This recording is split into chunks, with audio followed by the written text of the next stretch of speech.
Hi, everyone, and welcome to the MyConsultant.ca show. I'm Sarah Ostapchuk, And I'm Joshua Pantellaresco. and we're here to help you with the Canadian immigration process. This show is meant to be a brief way to inform you on Canadian immigration news headlines, concepts in immigration, and introduce you to leading experts in the field. What have we got going on today, Josh? Well, first and foremost, we got a headline. A new immigration minister has been appointed. And you also got some news too, don't you? I do. We'll be discussing the annual NCIC, National Citizenship and Immigration Conference. All right. So I guess I should get to the headlines, huh? For sure.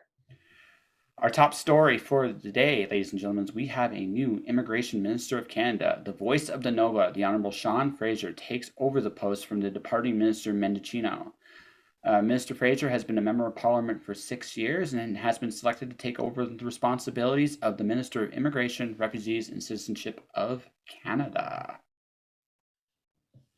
I think it was a good decision on Prime Minister Trudeau's part to elect a new Minister of Immigration. I know he elected Minister Mendicino for the past 2 years, and I think he moved him over to public safety, which is interesting given his background. Mr. Mendicino has a history in Toronto, especially of handling some of the tougher issues of security. So he'll do good there. I also just think, honestly, for his sake, it probably was a nice change of pace. Immigration has been a super tough road to hoe in the last year and a half, and probably for everybody's sake, it was like it's time to change of voice. And Minister Fraser, this sounds like a challenge that he would look forward to doing. Yeah, definitely. All right. And that's a new minister. We'll talk more about him later on in the show in a variety of different ways, but we have other headlines to go to. Yes, let's discuss the 16th Annual National Citizenship and Immigration Conference, which took place on October 28th and 29th in Vancouver this year. So this is basically a conference for immigration consultants across Canada. They were the main speakers. There were also some government officials and immigration lawyers there, but it's really the best of the best from the immigration consultant sector, meeting together and discussing issues facing 2021 and 2022 for Canada. And I think it just really shows how lucky we are as a country to have this kind of talent in this sector. It's kind of nice actually for the immigration conference to actually happen in person this year. As you know, for the last year and a half, everything has been digital. I think of all the departments in government, immigration's probably had the toughest one. Yeah, it was probably not an easy year or years to be part of that sector. And what's interesting with the conference is they actually had the in-person conference, but they had a virtual option as well for people, I guess, who might not still be comfortable, or maybe they can't travel due to vaccination issues, but yeah, they were accommodating of that. Well, I think virtual is always going to be part of a conference, I think, going forward, just based on the fact that it does work. Like, nobody wants to do it all the time. I think we have all at that point where it's like, no, I want in-person contact again. But, if I'm just coming down to speak for an hour and I'm not really doing anything else, a virtual conference would still be kind of cool. Yeah, I think there are things you just can't get online. So it's really great that they're back in person. Yeah. Well, it's time for our lessons. Like I said, in honor of the new Minister of Immigration, we're going to talk about the whole office here with Sarah. So yeah, it's going to be next. So I guess without further ado, let's go into Sarah's segment on the new Minister of Immigration and how that all works. Welcome to Concepts in Immigration. Today is a really important episode because we are discussing the new cabinet that Prime Minister Justin Trudeau has selected. And this includes a new Minister of Immigration. This information definitely pertains to you if you're looking to make Canada your new home. So we thought that it would be fitting to discuss not only the new minister himself, but also the role of the Minister of Immigration, its history, as well as the IRCC and the history behind that as well. So first, let's discuss the Canadian parliamentary system. The Canadian parliamentary system is both a constitutional monarchy and a parliamentary democracy. It's important to remember that historically, Canada was an extension of the British Empire and even today remains part of the Commonwealth. That is why you'll see in this diagram of the system, the crown is on top. The crown or the queen is represented in Canada by the Governor General. And the Governor General has many duties, some of which include selecting the Prime Minister of the country. Of course, the selection is always based on the leader of the party who has the most seats in the House of Commons following a general election. Other parts of Parliament include the legislative branch and the executive branch.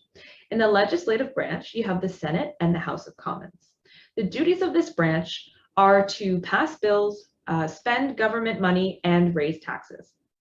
For the executive branch, this includes the Prime Minister and his or her cabinet. Their duties include raising new bills to be passed by the legislative branch, as well as new policies. And the cabinet is made up of all ministers of each department in the government. Department examples include Foreign Affairs, Transport, Canadian Heritage, and of course the IRCC, or Immigration, Refugees, and Citizenship Canada. The IRCC has a bit of history behind it. It was first called Immigration and Colonization, and the department's first minister was James Alexander Calder. It existed from 1917 to 1936, when it was abolished and the responsibilities fell under Mines and Resources. Soon after, Mines and Resources gave those responsibilities to a new department called Immigration and Citizenship. Over the next few decades, the title of the department and its responsibilities changed quite a lot until finally in 1994, Immigration and Citizenship re-emerged. And it still exists today, but the name was changed in 2015 to Immigration, Refugees, and Citizenship Canada.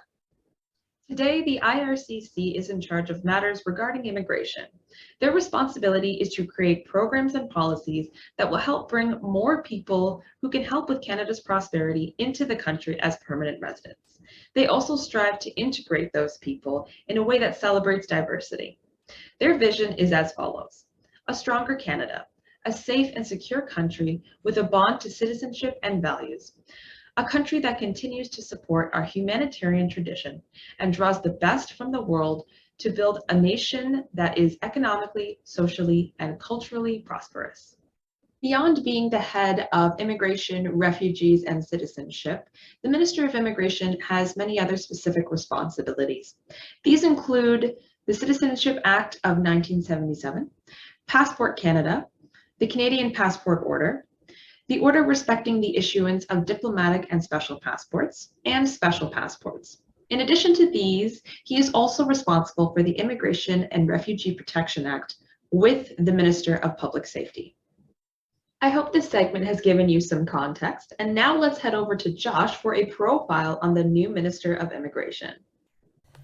Welcome to this week's profile feature. Normally at this time we will be having an interview, but in light of lieu of that, this week I'm going to be profiling our new Immigration Minister of Canada, the Honourable Sean Fraser.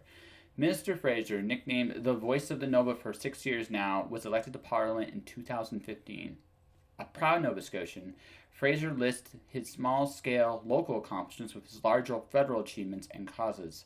Accomplishments in his home province include twinning the 104 highway, cleaning up the boats' harbors in the province, implementing 9 new fisheries for the market, and developing a tourism strategy for Eastern Canada. Beyond his East Coast pride, Mr. Fraser's most noteworthy traits are his desire to serve others and stand up for human rights. He champions equal right laws in Canada, using his platform to give a voice to the voiceless. While Mr. Fraser was a lawyer, he gave pro bono legal advice and service to the Boys and Girls Club, especially to those underprivileged. Mr. Fraser has also been instrumental in pushing forward the Canada Child Benefit Program. A lifelong volunteer, he has participated in groups such as United Nations NATO, where he has served as vice president. In addition, Mr. Fraser has helped secure a new NAFTA deal with the United States and Mexico. His stances on equality, his drive to improve the quality of life in his local constituency, his volunteer history, and his political experience and competency all make him an ideal choice by Prime Minister Trudeau for the appointment of Ministry of Immigration, Refugees, and Citizenship, which he received on October 26, 2021.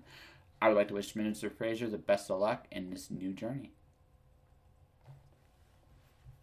And now, we close the show.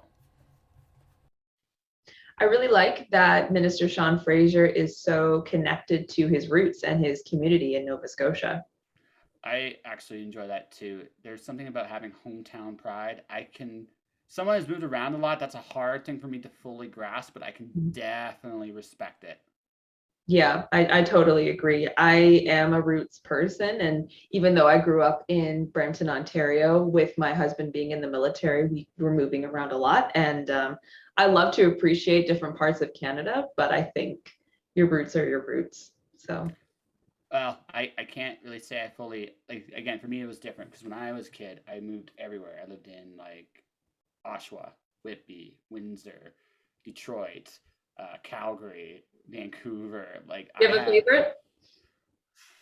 favorite. That's hard. So my favorite two cities to live in, if I had to be honest, but my Canadian city right now is Calgary. Although Canmore right now, where I'm currently at, is pretty close. Last night we had like deer in the front. So literally, I could walk out my front door and I'm seeing this whole flock of deer just really right on the lung. It's such a really cool thing to have mountains and Mhm. deer and Highway One. Just it's surprisingly empty for a highway. Like I guess Yeah. someone that's been on the 401. Oh my gosh. Yeah. It's like that out here too. There's just so much space. Rush hour is, I mean, not rush hour, not on Ontario standards, which is No. very nice. And that will do it for this episode of MyConsultant.ca. For more information about the topics covered in this show, please visit the website MyConsultant.ca, where you can explore up to date news on important issues, read in depth articles explaining immigration and citizenship, and seek answers to your most pressing questions from a vibrant community of authorized immigration and citizenship consultants. I also will encourage you, ladies and gentlemen, to check out their LinkedIn page. And thank you very much for watching this week's episode. We will see you next week. I'm Joshua Pantelaresco. And I'm Sarah Ostapchuk. And make your destination Canada. See you next week.